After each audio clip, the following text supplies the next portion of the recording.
தேவனே நான் ஓமதண்டையில் இன்னும் நெருங்கி சேர்வதே என் ஆவல் பூமியில். லூக்கா 17:32. லோத்தின் மனைவியை நினைத்துக் கொள்ளுங்கள். லோத்தின் மனைவியை நினைத்துக் கொள்ளுங்கள். ஆண்டவர் இயேசு கடைசி கால வருகைக்கான அடையாளங்கள் எல்லாம் அவர் சொல்லும் பொழுது இந்த வார்த்தையை ஆண்டவர் பயன்படுத்துகிறார். லோத்தின் மனைவியை நினைத்துக் கொள்ளுங்கள். ஆதியாகமம் 19ஆம் அதிகாரத்தை அடித்தளமாக வைத்து ஆண்டவர் நினைப்பூட்டி சொன்ன வார்த்தை இது. 19ஆம் அதிகாரத்தில் என்ன சம்பவம் நமக்கு தெரியும்.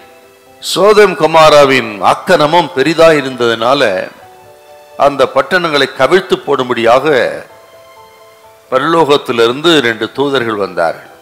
ஆபிரகாமுடைய ஜெபத்தை கேட்டு லோத்துவையும் அவன் குடும்பத்தையும் பாதுகாக்கும்படி அந்த பட்டணத்துக்குள்ள பிரவேசித்து, இந்த பட்டணத்தை கவிழ்த்து போட போகிறோம், அதற்காகவே தேவன் எங்களை அனுப்பியிருக்கிறார், ஆகவே நீங்கள் தப்பித்துக் கொள்ளுங்கள், ஓடிப்போங்கள் அந்த மலைக்கு என்று சொல்லி அவர்களை கையை பிடித்து இழுத்து கொண்டு அந்த பட்டணத்தின் வெளியே கொண்டு வந்து விட்டு, இந்த சமபூமியில் எங்கும் நில்லாதே, திரும்பி பாராதே, ஓடிப்போ என்று சொல்ல, லோத்துவும் அவன் மனைவி 2 பிள்ளைகள் அவர்கள் அந்த சோதம் கொமாராவை விட்டு மலையை நோக்கி ஓடி போகிறார்கள்.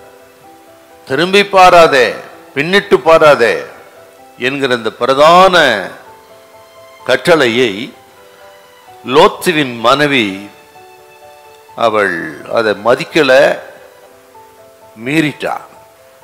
பின்னிட்டு பாராதே, இந்த சமபூமியில் எங்கு நில்லாதே என்று சொன்ன இந்த பிரதான கட்டளையை அவள் உதாசீனம் பண்ணி திரும்பி பார்த்து உயிரோட உப்புத்தூணாய் போய்விட்டாள்.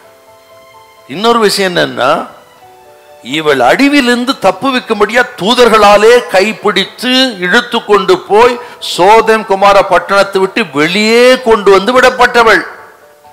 அப்படி தப்பு வைக்கப்பட்டவள் திரும்பி பார்த்து உப்புத்தூணாய் போய் அழிந்து போனாலே. அப்ப திரும்பி பார்த்தால் வரப்போகிற அழிவுக்கு தப்பவே முடியாது. ஒரு கொடிய காலம் வந்து கொண்டிருக்கிறது. ஆக அது தப்புனா முன்னோக்கி பார்த்து இயேசுவையே நோக்கி பார்த்து ஓடுவோம். உத்தமமான ஜனத்தை அவருக்கென்று ஆயத்தப்படுத்துவது தான் இந்த லோத்தின் மனைவியை நினைத்துக் கொள்ளுங்க. இதை கேட்கிற கத்திரி பிள்ளைகள் தயவு செய்து கேளுங்க. எந்தெந்த இடத்துல நம்ம ஆயத்தப்படுத்தி பரிசுத்தப்படுத்திக்கிடுங்க. இதை நீங்க செஞ்சீங்கன்னா இந்த உலக பிரகாரமான எல்லா தேவைகளை கர்த்தர் கொடுத்து நம்ம அற்புதமாக நடத்துவார், கைவிடவே மாட்டார். ஹல்லேலூயா, ஹல்லேலூயா.